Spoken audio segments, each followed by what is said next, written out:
So good evening, everyone, and thank you for joining us. We are live from Brazil and from Tel Aviv. My name is Ben-Dror Yemini. I am the Executive Director of StandWithUs Brasil, part of StandWithUs International. We are honored and very glad to have Mr. Ben-Dror Yemini with us, the author of the book Indústria of Lies, the book that was just translated to Portuguese. I will just read about Professor Ben-Dror. Is a well-respected Israeli journalist, a former lawyer. Now he's a researcher, a scholar, a professor. His articles appears in leading newspapers around the world, and he regularly speaks at universities and before national parliaments. I myself saw the book in 2014 when it was published in Israel, 2015, 2014. And I bought in Hebrew first, and then I got the version in English. And now we are very happy to have the version in Portuguese. One of the people that wrote about the book, the former Prime Minister of Israel, Ehud Barak, said a brilliant and creative Israeli writer and scholar, Yemini, exposes the deliberated fakery of the anti-Israel propaganda industry. And former president of the Random House and founder of Human Rights Watch, Robert Bernstein, said, in a world where we are trying to sort out the truth, the forgotten facts that Ben-Dror Yemini has assembled should be known by all those trying to resolve the Israeli-Palestinian conflict. So to start, I would like to thank you, say a couple of words to thank, first of all, Daniela Kresh and Miriam Sanger that brought first the idea of translating this book to Portuguese. I'd like to thank them and Professor Dr. Samuel Feldberg for translating and editing the book to the Brazilian version. And also I would like to thank Jorge Pfeffer to believing in this wonderful and amazing project. That being said, I'd like to start, Professor, thank you to join us late night in Israel. I'd like to join, to start, Professor, reading a part of something that actually amazed me very much. And I say every opportunity I have when I lecture this issue in Brazil, I'd like to read a short part of the chapter 10, which amazed me very much. So, quote, the Jews brought with them peace and development and spread gold and prosperity in Palestine and did not dispossess anyone. Despite this, the Muslims declared jihad against them and did not hesitate to massacre women and children despite the open eyes of the mandatory authorities. A terrifying and horrible fate awaits the Jews if the mandate ends and the Muslims unite. One of the signatories of this extraordinary letter that was wrote to the French foreign minister in 1936 was no less than the grandfather of Bashar al-Assad, the dictator of actual today Syria. So this is amazing. This is actually what is a completely different story what they tell their own population. So I'd like to start with that. What motivated you to write the book, and what we can say a little bit more about this actually letter and other letters maybe that you probably went past. Okay, first of all, good evening, and thank you for having me, and thank all the people who contributed for the translation of the book. Let me tell you, for many years, I was a peace activist. I went all the way to meet Yasser Arafat, who was the Palestinian leader, and I still meet Palestinian leaders, but I do hear a lot of voices coming from the West. I'm speaking about the United States, I'm speaking about Britain, I'm speaking about France, and so on. And it's quite amazed me that scholars and journalists have no idea about the conflict. I mean, when they write about it, they are totally biased. I do remember myself in 2002, after I retired from my previous occupation as a lawyer and I became a full-time journalist, I read an article of someone that published articles in very prestigious magazines. And he wrote that gas chambers are not necessary in order to conduct a kind of extermination. All what you need is to increase the infant mortality among babies, which means that Israel is actually conducting a kind of massacre, just like what happened with the gas chambers against Jews, which means that the Jews, the Israelis, are the new Nazis. I wrote this article and it was quite a mess because it was published by an Israeli scholar. Because actually, when you check the facts, and that's what I began to do from that moment and on, you find out that infant mortality among Palestinians decreased dramatically, just the opposite of what he said, just the opposite. And it's going on and on and on and on. So many journalists, so many professors write so many things, and they are brainwashing the public opinion about the conflict without any knowledge about the realities of the conflict. And the example that you just mentioned, the letter of the grandfather of Bashar al-Assad, it's very interesting because actually in that time, so many people in the area, in the Middle East, understood that the whole Zionist project is going to contribute to improve the lives of so many people. By the way, that's exactly what happened. And a lot of people emigrated from all the places around Palestine, as it was called in that time. They emigrated to where? To this place because of the Jews, because of the Zionist project. They came because they did not suffer under Zionism. They enjoyed life. They improved their level of life. But people don't know it. They are brainwashed with this kind of propaganda that Zionism can and Zionists deprived the Arabs and expelled them. No, it's not the story. It's not the story. The real story is that Zionism was one movement, one of many other national movements against colonialism and against imperialism in order to implement the very basic right of self-determination. And without understanding the basics, you cannot understand how much so many of us, students and others, are manipulated. Yeah, exactly. And that led me to the next question, actually, because today in 2020, organizations such as StandWithUs and others, we actually work in the academic field and in activism also to try to reach people and to explain to them the very difference between criticism and lies. And with that, I would like to ask you, because many of your chapters and your books, you mentioned that it's okay to criticize Israel. It's okay. Israel is not perfect. Israel is a normal country with good things and bad things. Actually, more good things than bad things, because we are a democracy in a sea of totalitarian countries in the Middle East. But what is the real for you, and what is the perspective that the book brings to the reader? What is the difference between demonization and lies and actually legitimate criticism of the state? Okay. First, let me tell you, as we all know, Israel is a democracy. And as a democracy, we have many debates. And when you open any kind of newspaper in Israel, you find a lot of opinions. By the way, most of them are against the government. Most of them are against the policies of the government, because that's what newspapers do in any democracy.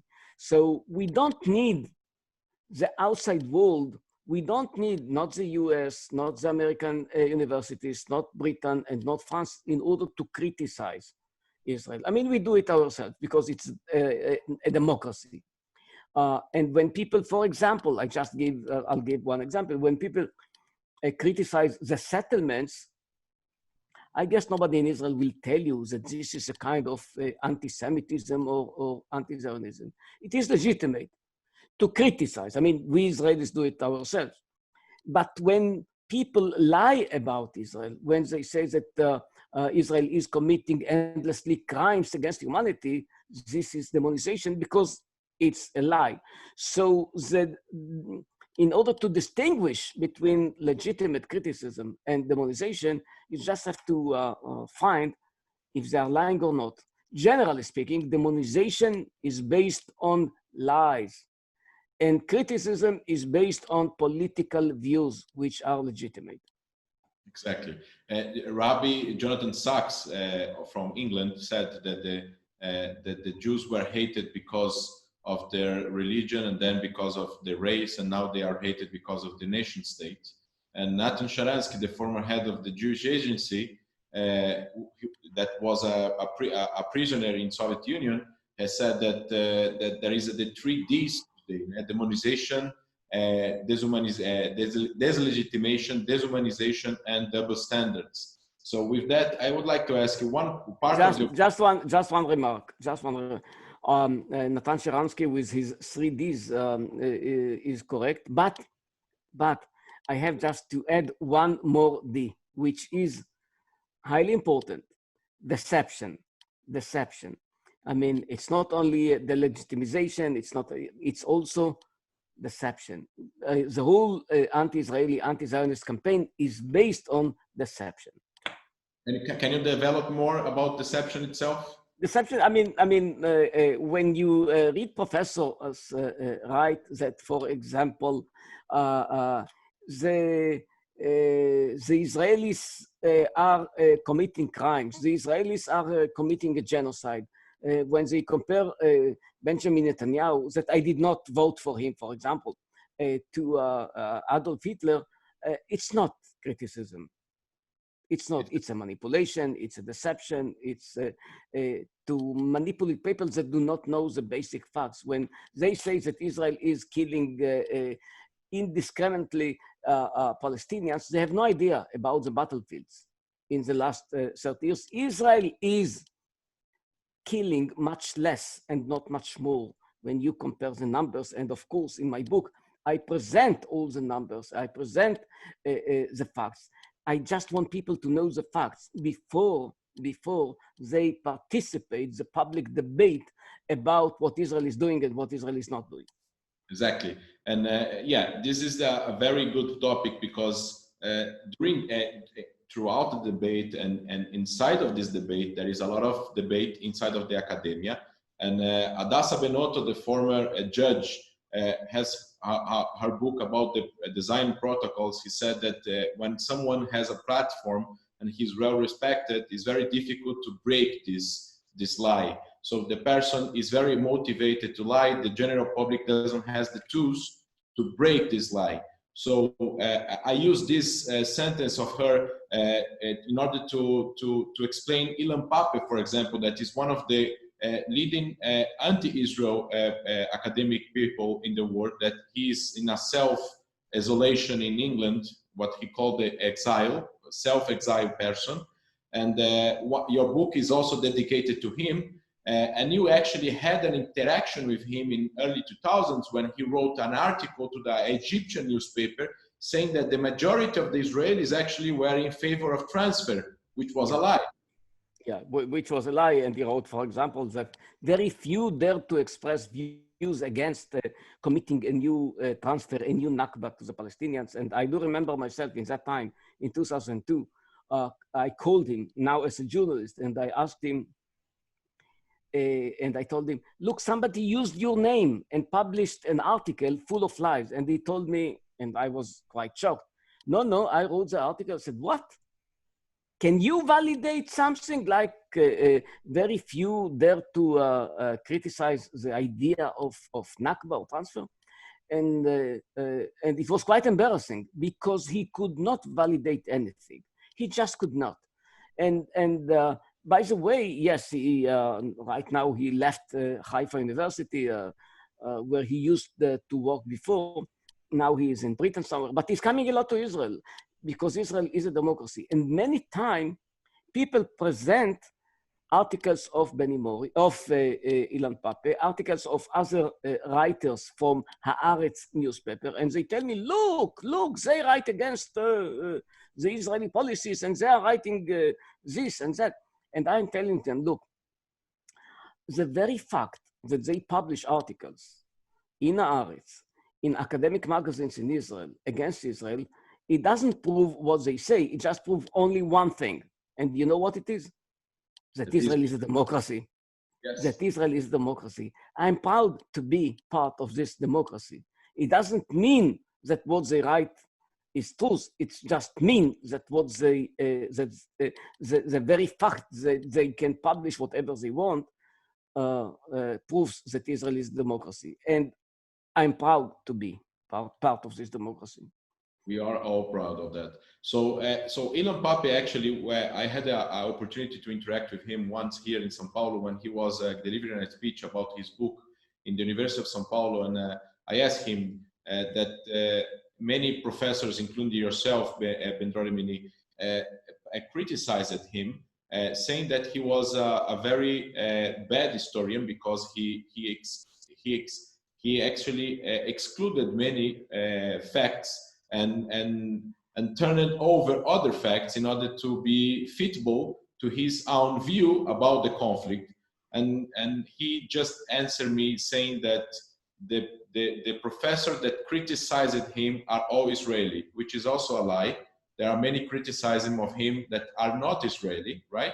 And also what I see many times in the academic sphere and in the academic debate is that they use the fact of the ethnic cleansing, this idea of ethnic cleansing, because they cannot discuss who is right between Israel and Hamas, because Hamas is so bad and so terrorist that they cannot try to defend Hamas, but they are going back in history 80 years ago, 90 years ago, and saying that Israel committed ethnic cleansing. And this legitimizing Israel, then you delegitimize all the existence of the country. And they do that by deliberating, hiding facts.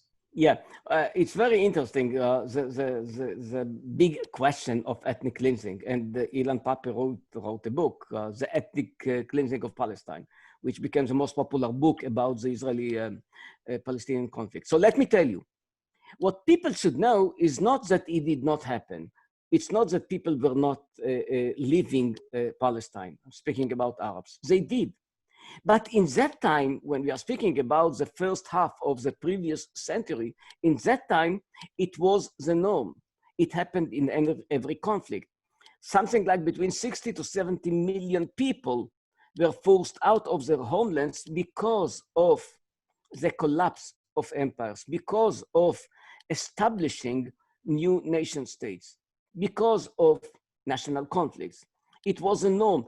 It was not only the norm, it was highly recommended even by the Permanent Court for International Justice, which was the highest international court of that time. Now we all know that it is considered to be a crime against humanity, but it was not the story in that time. Now, that's one. Second, you cannot forget the idea that actually the fact that Jews were forced out from Arab countries. I said population exchange. More Jews were expelled from Arab countries than Arabs fled from Palestine. Totally forgotten. Why don't we speak about the Jews who were suffering from Nakba, the Jewish Nakba? That's two. And third, we have to remember that it's not Israel who initiated the conflict. It was the Arabs. It was not the leaders of all the Arab states in that time. And the leader of the Arabs of Palestine, Haj Amin al-Husseini, the Mufti, who collaborated with the Nazis, who refused to accept the partition resolution. They were against. And they attacked Israel. And they declared, we are coming to carry out a new extermination. So you complain, you rejected the partition plan, 2 states for 2 peoples. You attacked Israel, and now you are complaining. Crocodile tears, that's how it's called. Yes. So complain about yourself, not about Israel. Yeah, and that led me to the next question, is the very fact that we have a part of the population of the Jewish people coming out from the Arab countries. Yes. Which is very popular, including inside of the Jewish culture, that I actually heard that many times before I read your book, that the Jews had a wonderful relationship with the Arabs before Israel was created. And after reading your book, I came to the fact that it's actually another lie, that is a misinformation, that actually anti-Semitism reigned in many places, in many countries, in many regions, before the countries even were formed, from Morocco to Iraq, and from 1200 to the end of the Ottoman Empire, there were persecution of Jews in Arab lands. Completely. I'll tell you my story. My grandmother arrived to Israel 100 years ago, immediately after the First World War. I mean, she escaped from Yemen. Now, she had no idea what is Zionism. They did not have any idea about what is Zionism. She escaped because Jews were persecuted. I mean, nobody needed Zionism in order to persecute or to massacre Jews. So she escaped. And the only one refuge that she had in mind is Eretz Israel, which means the land of Israel. That's the only one place that she could think about, because Jews always thought about Zion, which means Israel. So, and it happened to so many other Jews who were persecuted before Zionism, during Zionism. Jews were persecuted in Arab countries. So the only one place that they could escape, it was Israel. By the way, Jews and Muslims never called this piece of land Palestine. Palestine was used by Christians, the name, the definition, Palestine, not by Jews, not by Arabs. And the only people in that time who called themselves Palestinians from 1918 to 1948, it was the Jews. Every Jewish institution in that time, in the 30s, in the 40s, was called Palestine. Palestine Post is the Jerusalem Post of today, for example. Palestine Bank is the National Bank of Israel.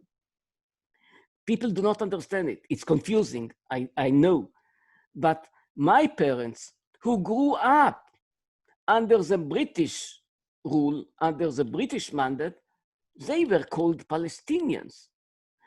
The Arabs in that time always called themselves Arabs, not Palestinians. Later on, of course, they adopted the Palestinian identity, but they were called Arabs. And the Jews in that time were called Palestinians. We have to make it clear because it is confusing, I know. Yes, and it's also confusing another topic that we just mentioned about the Nakba and what the Palestinians call Nakba and what we call the Jewish Nakba as well, the escape of the Arab lands and the exodus of the Palestinians during the war. And also, we have, in your book, you mentioned about the refugees after the Second World War ended. 20 million people were refugees. Yeah. Only in Europe. The 20 million that I mentioned, it's only in Europe, only after the Second World War. And in 1950, every single of them were reestablished in another place. There was no right of return to any one of those 20 million. And the UNHRC, which is the High Commissioner of the United Nations for Refugees, has one of the main missions and objectives is to reestablish people in other parts of the planet, and they take out this number to lower the number of the people registered in their agency. But the Palestinians brought in 1950 another agency, the UNRWA, which is the United Nations Work Relief Agency, which is just for the Palestinians. and they just raised the number. Yeah, yeah. So actually, it's a very good point. Why? Because many times when people think that they do something in favor of the Palestinians, they do the opposite. They do the opposite. What I call now, and this is a book, Industry of Lies, it's not against the Palestinians. I'm not against the Palestinians. In many aspects, I'm pro-Palestinian. I want them to live in prosperity. I don't want them to suffer. I want peace. I want any kind of, I'm willing to adopt any kind of solution. I want the Jews to have self-determination. I don't mind that the Arabs will, the Palestinians will have their own self-determination. The point is that the industry of lies of so many people, scholars, journalists in the West, the industry of lies is counterproductive to the Palestinians themselves. They are manipulated. They adopted the victimhood as part of their identity. No, you have to overcome. My family was a family of refugees. We are not refugees anymore. Millions became refugees. They are not refugees anymore. Why do you perpetuate the status of refugees forever? Why? No one from that time is a refugee today. So because of these brainwashings about the ethnic cleansing that happened everywhere, actually in every conflict, because of the brainwashing, Palestinians are suffering. I don't want anybody to suffer. I'm not against the Palestinians. I'm against the lies. I'm against this industry of lies by the two main bodies of information. I want them to live in better life. So whoever wants to help to achieve peace must be against this industry of lies, must be against people like Ilan Pappé, who deludes the Palestinians that one day they will receive the right of return, when the meaning of the right of return is the destruction of Israel. So let's make peace, not lies. So it's very important to conclude that the many people that thinks they are pro-Palestinian, actually they are pro to sustain and to postpone the cause, but not the peoplehood. Completely. And they keep on with the lies about Israel as an apartheid state. Well, Israel is an apartheid state. Let me tell you a very short story about the apartheid state. One more lie. The ex-president of Israel was sentenced to 7 years in jail, which I'm not proud about, Moshe Katsav. I'm not proud about it. I'm proud about the rule of law. I'm not proud about the very fact that he was found guilty. He had three judges. The presiding judge in the apartheid state was an Israeli Arab. He sent him to 7 years in jail. Can you imagine, I ask everybody now, everybody, listen carefully. Can you imagine that in the South Africa from the apartheid time, a black judge could send the white president of the state to 7 years in jail? So the whole idea of comparison between Israel and South Africa is so ridiculous, but people believe it, and lies prevail because of one fact. People do not know the facts, so they can easily be manipulated. I mentioned a minute ago the Palestine Bank that became the National Bank of Israel. Do you know who is the chairman of the National Bank of Israel? Let me guess, an Arab. An Arab, a Muslim, Dr. Haji Yahya. He is the chairman of the bank. Can you say about this kind of state that this is an apartheid state? Of course not, but they are trying to, that is a part of... But how, I mean, why people believe the lie, why people can be manipulated? Because they don't have the basic facts. That's why I wrote my book. In my book, I have to admit, it's against the media and the academia. Enough with the lies, enough with the lies. Yeah, this is actually a good question. about the media that actually is one of the answers why people believe in the lie, because they repeat itself. In one part of the book, you mentioned that England, the Guardian newspaper, actually a very respected newspaper in the United Kingdom, actually mentioned Israel 1,500 times throughout a year. I think 2012, 2000. Yeah. And in the same year, I think that 20 or 19 or something like that of Palestinians were killed by the Israeli forces. Mostly of them were terrorists, lone wolves trying to do some attack. And they mention Israel 1,500 times, something like that. In the same year, on the parallel, they mentioned the United Kingdom Army, the Britain Army in Afghanistan and in Iraq. They were involved in the war against Al-Qaeda or something like that. And the British forces were involved with the killing of 500 civilians of Iraqis and Afghanis. And they were mentioned much less. And they mentioned their own country that hosts the newspaper, United Kingdom, 500 times. Yeah. So this is part of the obsession against Israel. I mean, why do you deal with the Israeli-Palestinian conflict and why do you claim again and again that Israel is killing innocent civilians when your army in this very same time, and I spoke only about 1 year, but it's happening every year, when your soldiers are killing much more civilians, not because he wanted to kill civilians. I don't say it. But in the new battlefields, when terror organizations like Al-Qaeda, like Hamas, like others, when they embed in civilian populations, unfortunately, also innocent civilians are killed. But Israel is doing much more than any other army in order not to kill innocent civilians. I mean, every expert who knows something about the new battlefields say that Israel is doing more than what is necessary in order to protect innocent civilians. Did you hear about it in your newspaper? Did you ever read in the Guardian that actually Israel doing much more than what is necessary? No, you never read it. What you read is again and again that Israel is committing crimes. What are you talking about? What are you talking about? You have no idea what you are talking about, and yet you do. And that's this is a very deep question that I heard all the time, and probably yourself. But why? Why this obsession by the media or part of the media? Let's be fair. Yeah.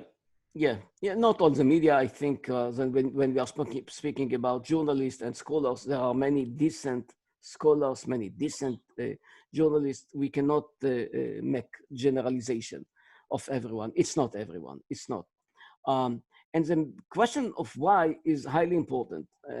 First, because we are speaking about a very long conflict that endure for 100 years or even more, and there is no solution. And we don't see, and I think there is a solution. The only one problem is that it was rejected again and again by the Arab world, by the Arab leaders, by the Palestinians, and even about peace, people do not know a lot. And because when you ask a journalist, why don't you go to see what is going on in Darfur? Why do you come to Judea and Samaria or to Gaza Strip? And he's telling you fairly, in a very honest way, why should I go to Darfur? Will anybody accept me there? Will anybody give me a good restaurant and a good hotel? When I'm coming to cover the Israeli-Palestinian conflict, I can be in the middle of demonstration, like if I am in the middle of a battlefield. A minute later, I can sit in the best restaurant in Jerusalem or somewhere else. I don't have it. Nobody will give me to go to Myanmar, for example, when there was an ethnic cleansing just a year ago. Nobody will let me. Nobody will let me go to Darfur. Nobody will take the risk and go to Libya or to Yemen or to Syria or to many other places. The only one place when we journalists have free access it's the Israeli-Palestinian conflict. So Israel is paying a price for being a democracy. Yes, we let everyone, activists, journalists, you're all welcomed. And they're coming. And they're coming and they somehow inflate the conflict in their own newspaper. They do not write about Darfur, they do write about every demonstration in the West Bank or Gaza Strip. They do not write about the mass killing in Libya or Yemen or Somalia or Nigeria because they are not there, but they can come to every Palestinian city, to every Israeli city, and to cover the conflict. By the way, just to make it clear, Palestinians under the Israeli rule are doing much better in education, in life expectancy, and so on, comparing to all the neighboring countries. So it's not that they are suffering that much.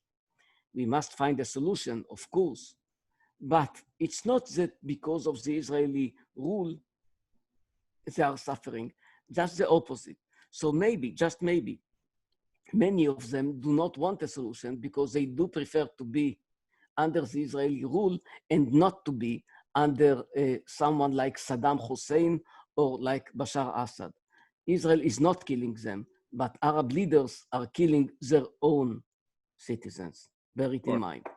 Yeah, that's just a little question about that, about the leaders. For example, in one part of your book, you mentioned the numbers of the UNRWA, of the United Nations Agency for Palestinian refugees registered in Lebanon, which contradicts the number of that they have in the same in the website of themselves. Like for example, yeah. It's so ridiculous because according to research that was conducted by a Lebanese university, American University, yeah, they have 170,000 Palestinians in Lebanon, but according to UNRWA, they have something like almost 500,000 of Palestinians. Now, this gap is part of the tragedy of the Palestinians. Again, the money is not coming in order to solve the problem. The money that the international community is investing in UNRWA is perpetuating the problem. Enough. They should be under the UNHCR, just like any other refugee, in order to solve the problem and not to perpetuate the problem. Yes.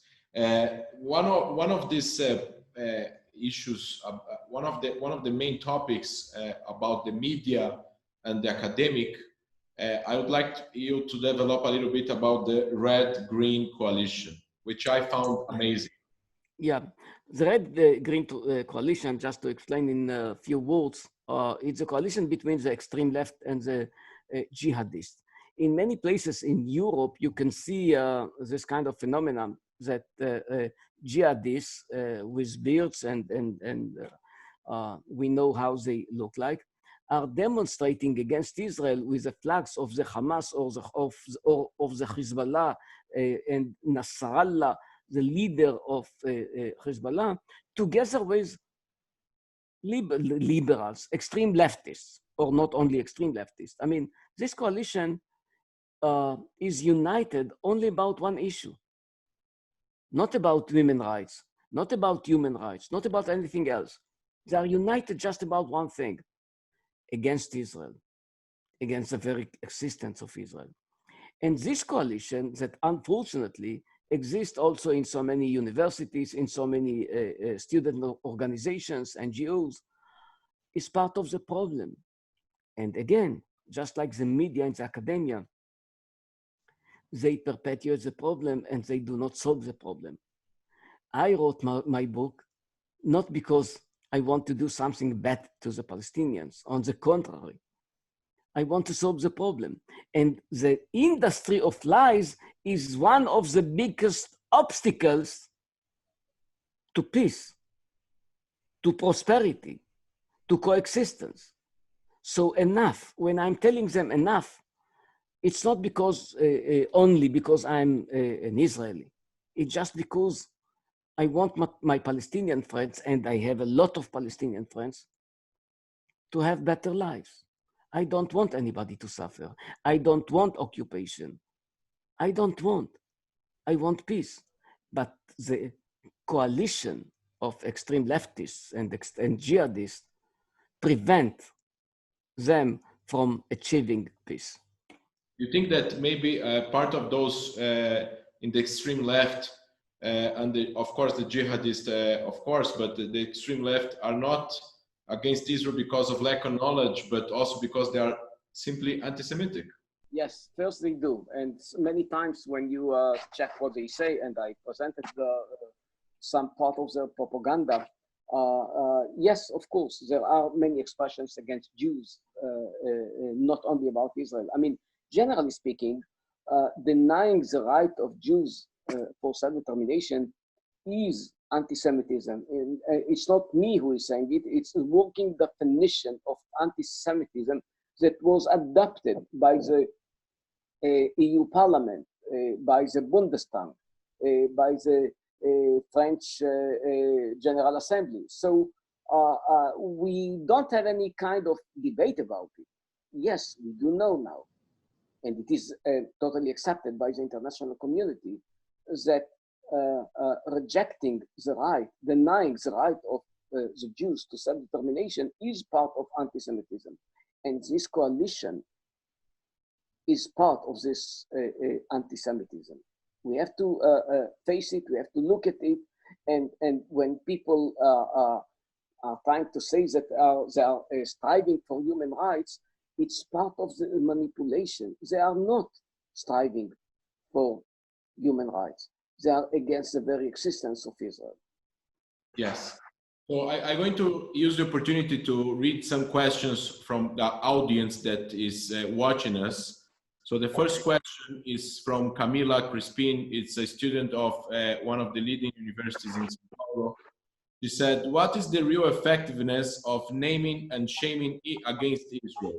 In the United General Assembly, it is notable that there is no enforcement and that Israel always votes against the and that Israel also always is voted against the resolution. How do you see this issue in relation to naming and shaming at the UN, United Rights Council? Do you believe that Israel feels corset in some ways, and that there is some kind of change in Israel's regarding this naming and shaming? First of all, yes, we do recognize, we do know, we are aware that there is a problem with international bodies in general, speaking about the UN General Assembly, speaking about the UN Council for Human Rights. And why?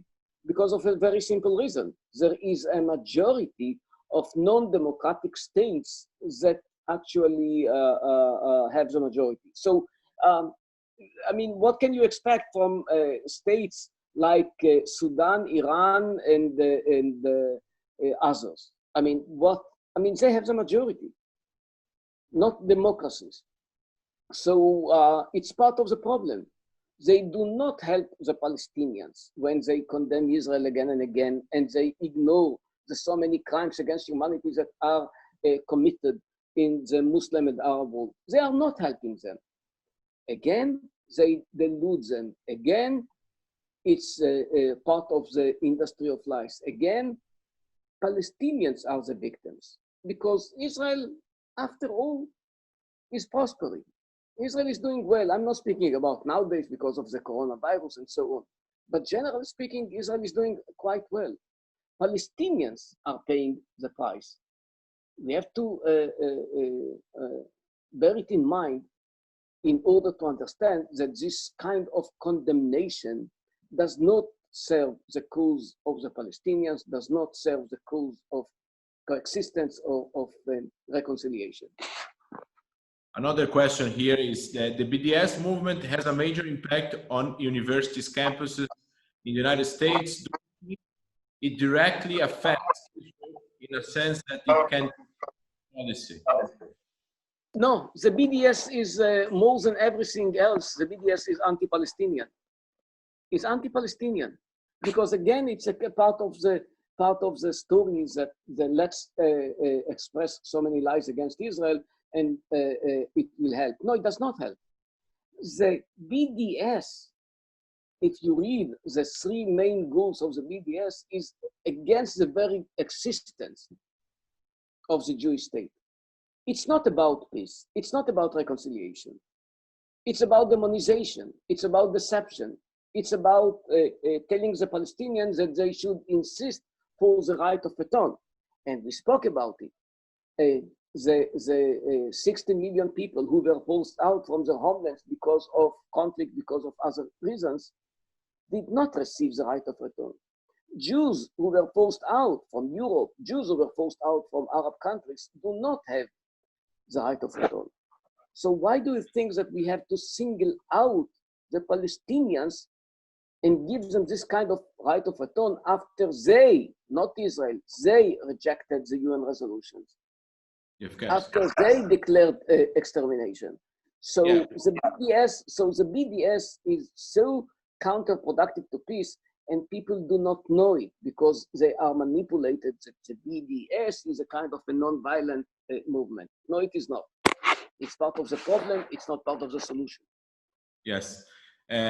So another question here is, how do you see that the Palestinians, the Palestinian Authority, have been able to benefit from international standards as naming and shaming mechanisms? For example, in the resolution of human rights, and mainly in relation to the norm of self-determination of the people with regards to Israel's settlements. Let me tell you something. I think we mentioned it. Criticizing the whole project of settlements is not part of the demonization, is not part of what I call industry of lies. It's not. It is legitimate. It's a legitimate debate. I don't like when it's coming from bodies like Human Rights Council or UN General Assembly. I don't like it because they have a much bigger agenda with a majority that is totally against Israel, and many countries are against the very existence of Israel. So yes, the debate is taking place in Israel. It's a legitimate debate. We don't need the international bodies to interfere because they are counterproductive. We have a couple of more questions here. Enrique Heller, it's a fellow in the fellowship program of StandWithUs in Brazil. You'd like to ask, what are the main tools we have to combat the industry of lies, especially when it comes to the spread of false in the academic world? Look, I'm not expert in PR. I'm not. I mean, in my occupation, I'm a researcher. I'm presenting the facts. I just think that other people, students, scholars who want to use the basic facts and to know about the conflict, they can use the statistics, the facts, whatever I presented in my book when I refute the lies. But I, for myself, it's not. I'm not working for the Israeli government. I'm working for the truth and for the and against the so many lies that are prevailed in the academia and in the media. So I cannot give an advice. Someone who is an expert for public relations, for advocating for that kind of stuff, should do the work. I am, as a researcher, only presenting the facts. That's my job, and I'm not dealing with the other things, which are highly important, but it's not my job. Perfect answer. Mr. Sergio Ziebenstein, why does the media always write the news incriminating Israel instead of looking for the real information? And I can add, if they have access to real information in Israel, why they don't publish the real information since they have access? Because of the herb phenomena. I mean, people, in order to look like we are liberals, we are progressive, many times what they do is they join the party against Israel, and they publish things that when you ask them about the roots of the conflict and so on, they have no idea. When you ask them how many people were killed here and there, how many combatants were killed, how many non-combatants, they have no idea. But we have to admit that when you see a group of children in the demonstrations against Israeli soldiers, the image itself is creating a kind of image to Israel which is problematic. Yes, we have this kind of conflicts. Yes, we have this kind of demonstrations. Yes, Israel is ruling the Palestinians, but we have to understand the reasons. And the reasons are that Israel accepted the idea of two states for two peoples many times. It was rejected again and again by the Palestinians. So if somebody wants to complain about why don't we have peace, why Israel is still in the territories, it's not because of Israel. It's mainly because the Palestinians again and again rejected any peace plan. They said no in 1937 to the Peel platform. They said no to the partition resolution, and so on and so on and so on. It's all the details are in Bible. And it's part of the tragedy. We should begin to criticize the Palestinians or the leadership of the Palestinians for rejecting the idea of peace and the peace plans again and again. I see. Another question came here about the future of the peace process. Do you think that will be a two-state solution or a three-state solution? First, I don't know, because we have to bear in mind that right now, Gaza Strip, for example, is ruled by Hamas. Hamas is recognized by the international community as a terror organization. And they might take over also the West Bank if Israel will evacuate the West Bank. So it's not simple. We have to admit it's not simple, because when people in the Gaza Strip are suffering, they are not suffering because of Israel. They are suffering because of the Hamas. They are suffering because in every place, when the global jihad is taking over, people are suffering. It's happening in Somalia. It's happening in Nigeria. It's happening in Libya. It's happening in Afghanistan. It's happening in Pakistan. It has nothing to do with the Israeli-Palestinian conflict. It has to do with the very nature of the global jihad. Global jihad is about destruction, is about bloodshed. And Hamas is part of the global jihad. It has nothing to do with Israel. And yes, sometimes you have to choose between ruling the territories in order not to let global jihad to take over. And the other option is to evacuate without peace. But evacuation without peace, it means that the global jihad will take over the territories. We don't need it. We don't want it. We want peace, a real peace. Right now, we cannot achieve it. Right now, we have to strive for it for the long run, even if not for the short run. I would like to thank the publisher of your book in Brazil, É Realizações, Mr. Edson, Mrs. Fernanda, and all the staff of É Realizações. Is a very well-known and very good professional publisher in Brazil. We'd like to ask to say thank you to them as well. They were that created also this project with us, and I would like to deliver my hugs to you, my hopes that peace will come with the truth, and hope to see you soon. And thank you very much for hosting me. I want to thank particularly Daniela, who is, I hope, still online, because she initiated the translation of my book to Portuguese. I want to thank her. I want to thank you. I want to thank the audience. And I do hope that it will be possible in the near future to come to visit Brazil and to give some lectures when the corona will be behind us. Thank you for hosting me, and have a wonderful evening. Thank you, Professor. Thank you. And now I ask staff to finish this transmission. Thank you, everyone. Good night.